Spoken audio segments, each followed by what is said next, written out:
Sallallahu Alaihi Wasallam dalam sabda beliau mengingatkan kita ini, nikmatani mahbunun fihi ma katsirun minan nas. Ada dua nikmat yang sering dilupakan oleh banyak. Apa itu? As-sihhatu wal farah. Yaitu nikmat sehat, as-sihhatu wal farah, dan nikmat waktu luang.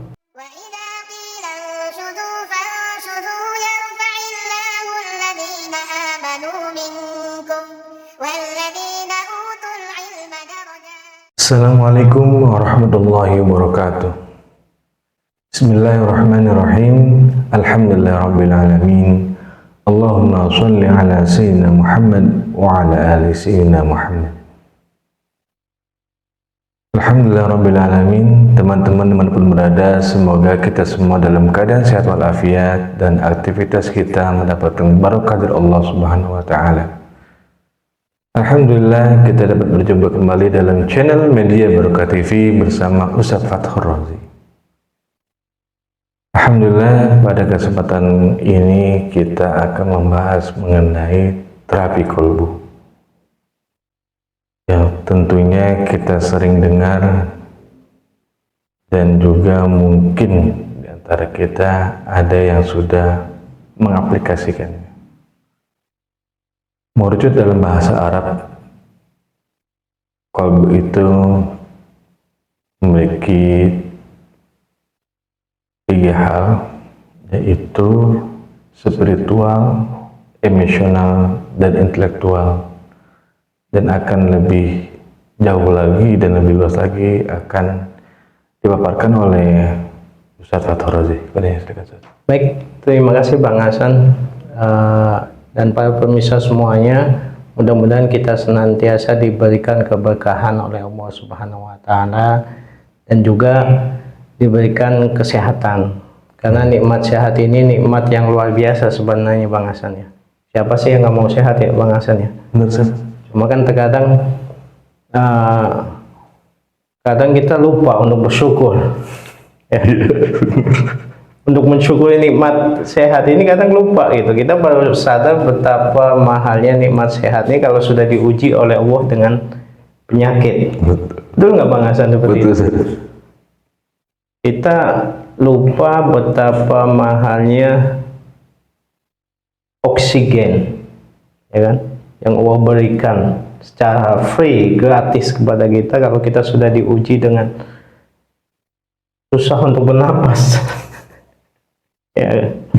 Maka Rasulullah Sallallahu Alaihi Wasallam dalam sabda beliau mengingatkan kita ini, nikmatani mahbunun fihi ma katsirun minan nas.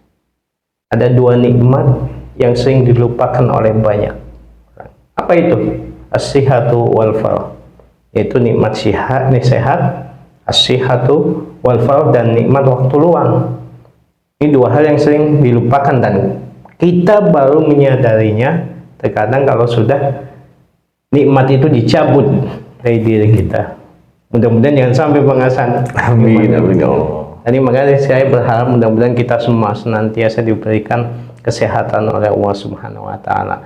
Nah, mengenai pertanyaan tadi Bang Hasan ya, ini kaitannya dengan terapi kolbu, kan kita sering dengar ya, terapi kolbu. Terapi ini ya terapi pengobatan gitu ya. Kolbu hati. Artinya pengobatan yang didasarkan atau based on hati kita. Ya. Ini artinya apa? Bahwa semakin baik hati kita, insya Allah potensi adanya penyakit dalam diri kita semakin kecil. Nah, maka dalam sabdanya Rasulullah Sallallahu Alaihi Wasallam mengingatkan kita juga, ala wa inna fil jasadi lamudghah, bahwa dalam jasad kita ini ada satu daging, segumpal daging ya. Idza saluhat saluhal jasadu kullu. Kalau daging itu baik, hati itu baik ya. Ini belum disebutin hatinya di belakang gitu ya nanti. Kalau daging itu baik, maka insya Allah semua anggota tubuh itu akan baik. Ini bisa difahami secara baik maknawi ataupun hakiki. bisa difahami bahwa baiknya ini dalam artian perilakunya baik. Apa yang keluar dari diri kita akan menjadi baik semuanya kalau hatinya baik.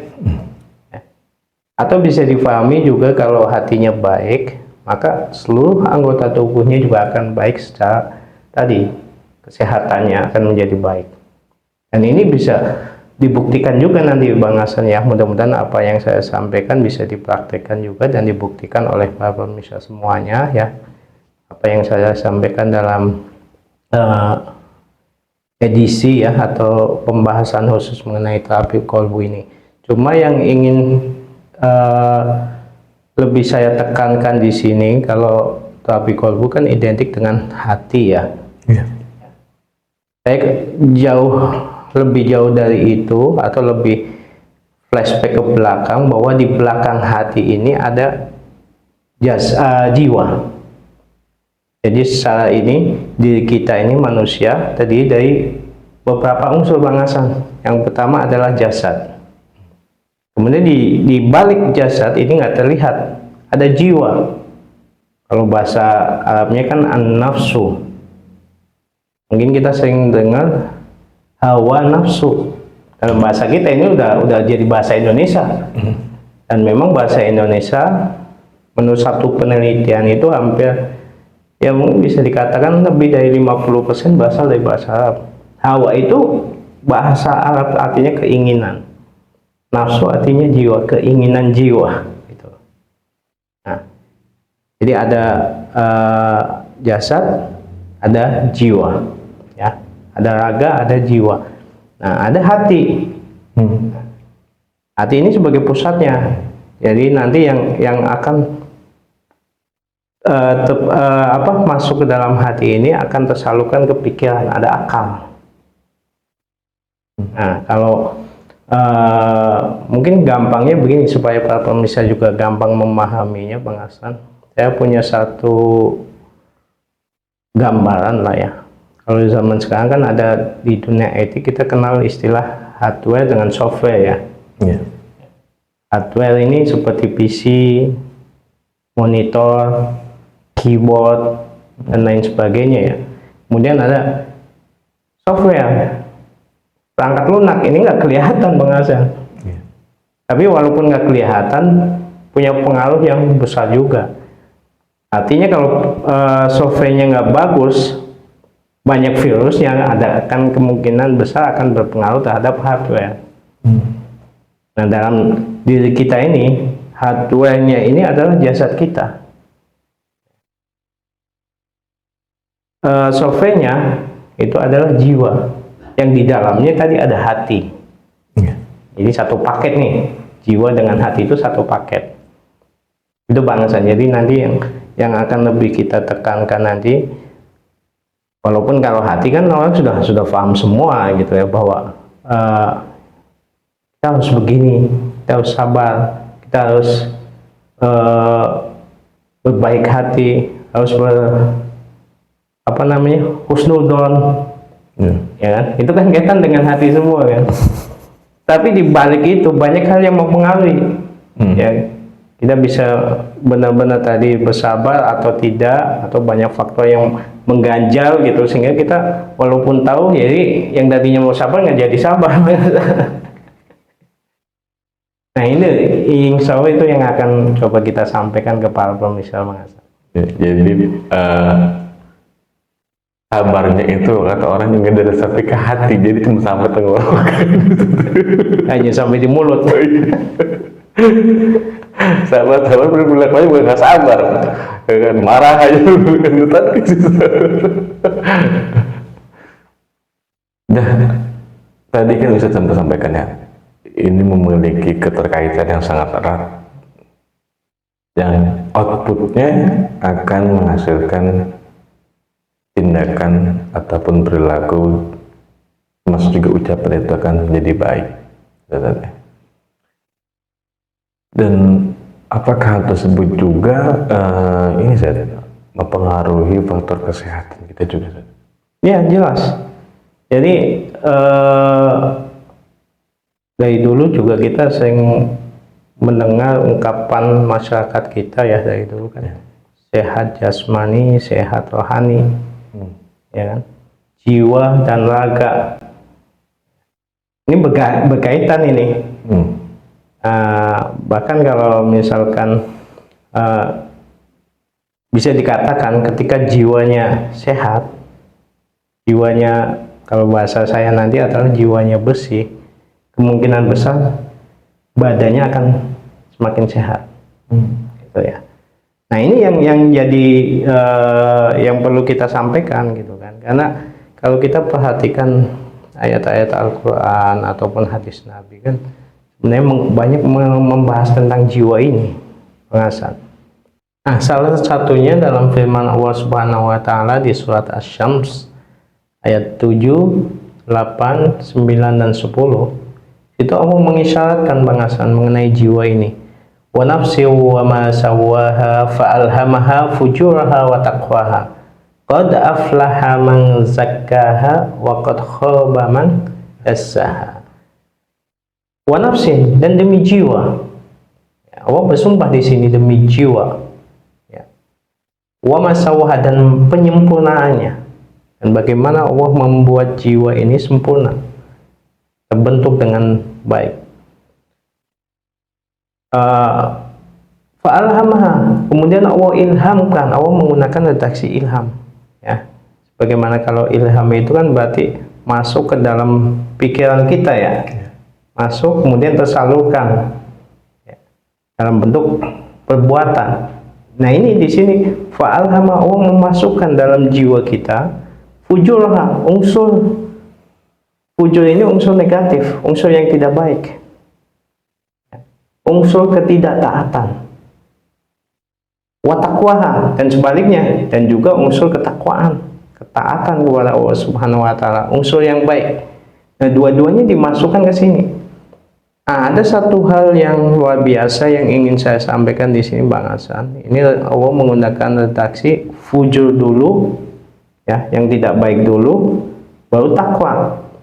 Padahal biasanya kan yang baik dulu ya didahulukan, kemudian yang tidak baik. Nah, kenapa di ayat ini Allah mendahulukan yang tidak baik dulu? Tentunya ini ada makna lebih yang ingin disampaikan oleh Allah Subhanahu wa taala ya. Dan ini salah satu kaidah dalam ilmu balaghah sastra Arab, ada namanya takdim wa ta'khir, yaitu mengedepankan satu lafadz itu dan mengakhirkan satu lafadz yang lain, lafadz yang lainnya. Nah ini tentunya ada makna yang ingin ditekankan. Nah yang saya pahami begini, makna lebih yang ingin disampaikan oleh Allah Subhanahu wa taala melalui pengedepanan kata fujur ini ya, dalam kaitannya dengan kajian jiwa, bahwa unsur negatif itu lebih gampang masuk ke dalam jiwa kita. Nah, kalau sudah masuk, nanti akan mempengaruhi hati kita. Ya. Kalau pengaruh ke hati, nanti kita salurkan ke pikiran dan perbuatan. Nah, contoh gampangnya untuk memahaminya begini Bang Hasan. Kalau anak kecil, kan begitu lahir, siapapun dilahirkan dalam keadaan bersih jiwanya ya. Artinya memiliki potensi menjadi baik ya. Tapi begitu dibiarkan begitu saja, maka unsur fujur yang akan lebih banyak masuk. Contoh anak kecil dibiarin begitu saja tanpa ada bimbingan, tanpa ada pendampingan, tanpa ada pendidikan ya dari orang tuanya ataupun yang walinya ya, maka kemungkinan besar anak ini akan menjadi anak yang tidak baik. Kenapa? Banyak unsur-unsur yang negatif yang masuk dalam jiwanya, dalam dirinya, baik dari faktor lingkungan, ya, pergaulan, apa yang dia lihat, ya, apa yang dia alami dalam kesehariannya dan lain sebagainya itu Bang Hasan. Maka ini didahulukan. Bisa dipahami juga bahwa kalau mau ini udah biarin aja, gitu. Unsur negatif itu akan masuk dengan sendirinya, dan sementara dengan unsur takwa itu perlu upaya ya. Untuk kita menjadi baik tuh perlu ada bimbingan, tuh ada pendampingan, ada dakwah, ada pencerahan, ya, ada nasihat, ada upaya-upaya tertentu Bang Hasan. Itu maka salah satu makna lebih yang kemungkinan besar ingin disampaikan kepada kita melalui film, mengedepankan lafaz fujur tadi Bang Hasan. Berarti perlunya saja apa namanya dalam tadi Ustaz sampaikan. Oh ya, maaf, saya potong Bang Hasan karena ini pertanyaan tadi kesehatan tadi ya. Di redaksi setelahnya qad aflaha, maka sungguh beruntung. Aflaha itu dari kata falah, yang namanya falah kan petani ya. Petani itu senang ketika dia panen. Maka di sini aflaha, qad aflaha man zakka, maka sungguh beruntung orang yang mau membersihkan dirinya, jiwanya, ya kan? Tadi dengan banyaknya unsur fujur atau unsur yang tidak baik dalam dirinya, keluarin, nah, maka dia akan beruntung. Nah, salah satu keuntungan atau hal positif yang dia rasakan tadi dari sisi kesehatan. Maka insya Allah ini juga bisa dibuktikan oleh siapapun Bang Hasan ya. Maka kalau kita lihat di zaman dulu, zaman Rasulullah kan kayaknya jarang kita dengar ada penyakit ya, kayak sekarang gitu. Berbagai macam penyakit banyak banget Bang Hasan, ya kan? Ya, itu salah satu makna qad aflaha man zakkaha. Jadi salah satu keuntungan atau hal baik yang bisa kita dinikmatin adalah tadi salah satunya dari sisi kesehatan. Sebaliknya waqad khaba man dassaha, maka sungguh merugi juga orang yang semakin mengotori jiwanya.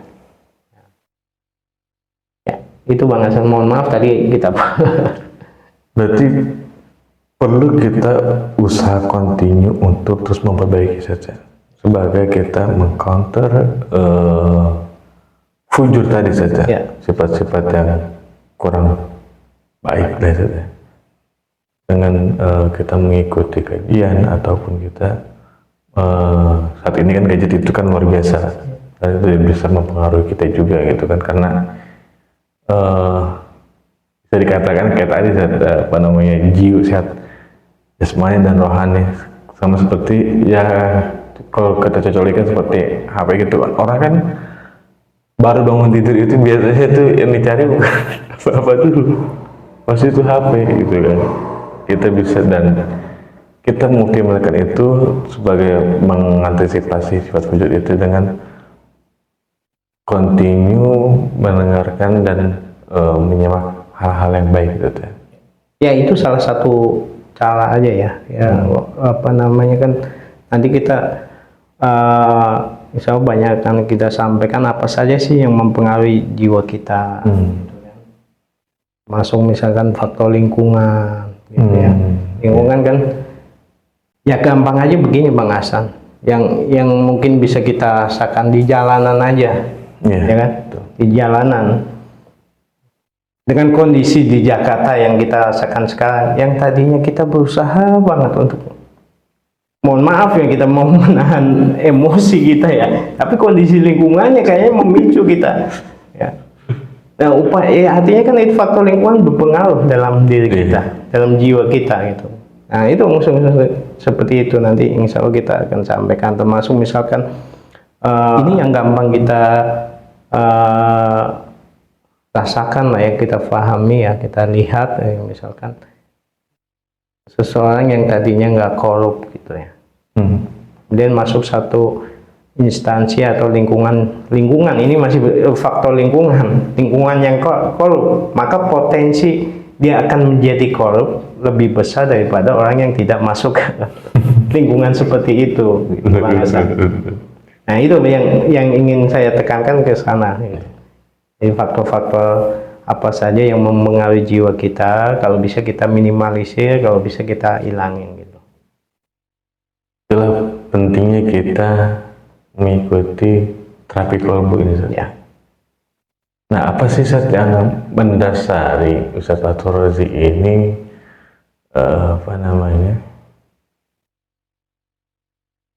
menyediakan edisi khusus mengenai traffic kolbu ini, Ustaz. Bisa nggak Ustaz dijelaskan landasannya Ustaz, atau alasannya ini? Kalau landasan jelas tadi ayat Al-Quran ya, yang saya sampaikan tadi surat Asy-Syams gitu ya, itu sangat mendasar sekali. Cuma kan kenapa saya mendalami kajian ini kemudian ingin menyampaikannya juga kan, ini tentunya berdasarkan pengalaman Bang Hasan selama beberapa tahun terakhir gitu ya. Itu saya memang memasuki, kalau orang sekarang kan mengatakan dunia spiritual, padahal spiritual itu yang mereka pahami sebenarnya bukan spiritual tapi supranatural. Artinya dunia yang penuh dengan pernak-pernik lah, ya kan? Paham ya Bang Hasan ya? Yang kita non fisik lah, yang nggak kelihatan lah, gitu. Ini sempat saya juga memasuki dunia ke supranatural seperti itu. Nah, tapi dari perjalanan itu kemudian apa yang saya pahami dari basic kajian saya, yaitu tafsir Al-Quran gitu ya, kembali ke ayat-ayat Al-Quran. Oh ternyata seperti ini gitu. Oh ternyata di balik yang kelihatan ada yang tidak terlihat, termasuk dalam diri kita ya. Yang di dalam diri kita ada unsur yang tidak terlihat, tapi yang tidak terlihat itu ternyata punya pengaruh yang besar ya, yang menentukan terhadap yang terlihat gitu ya.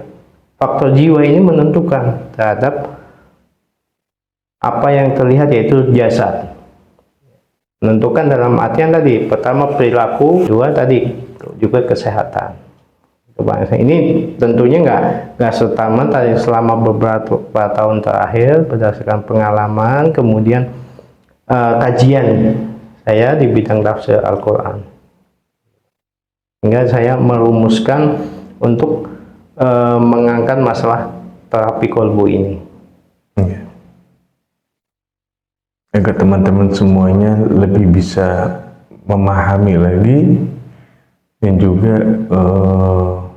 bisa membedakan antara supra natural dan spiritual. Karena ini kita terkadang terkecoh. Karena faktor kita mudah terkecoh itu karena kan didasari kurang memahaminya. Kalau spiritual kan sebenarnya lebih ke spirit, hati gitu ya, spiritual. Kalau supernatural lebih ke tadi, ke identik dengan hal yang sifatnya klinik, kelabu. Kalau bahasa anak sekarang hoka-hoka kali. Ya, alhamdulillah teman-teman semuanya, semoga kita mengambil hikmah dan kita lebih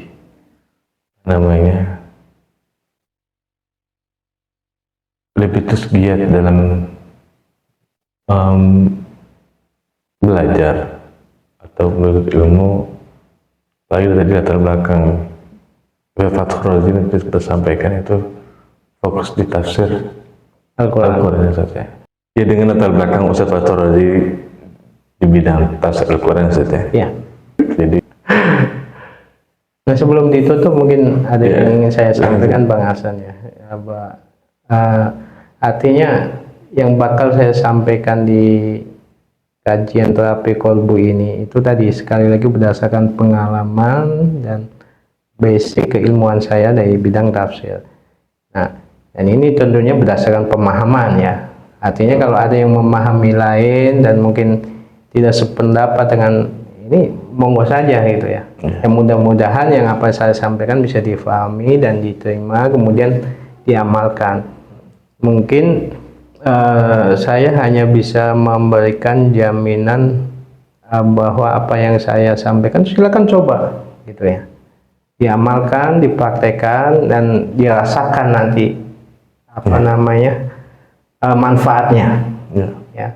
Mudah-mudahan seperti yang disampaikan di awal, semakin sehat jiwa kita, semakin bersih jiwa kita, maka insya Allah fisik atau jasmani kita pun akan semakin sehat. Amin ya rabbal alamin. Ya, cukup sampai di sini teman-teman sekalian. Nantinya tentu kita akan membahas lagi lebih dalam lagi bersama Ustaz Fathur Razi, dan kami sangat terbuka kepada teman-teman. Tadi Ustaz Fathur Razi sampaikan bila ada yang gak pas ataupun ada yang berbeda gitu kan, silakan aja sampaikan di kolom komentar kami di channel Media Barokah TV. Tentunya kita sangat juga mengharapkan juga like, subscribe, dan share-nya teman-teman sekalian agar terus kita semangat lagi, walaupun dalam hal kebaikan kita itu nggak kena kata tidak semangat, pasti semangat, kita optimis terus akan menyampaikan atau mengedukasikan hal-hal yang positif pada teman-teman semuanya, dan semoga itu dapat diaplikasikan atau kita rasakan bersama manfaatnya dalam kehidupan kita sehari-hari, dan lebih baik dan lebih baik lagi ke depannya. Dari saya, Ahsan dan Ustaz Fathur Razi, cukup sekian. Assalamualaikum warahmatullahi wabarakatuh.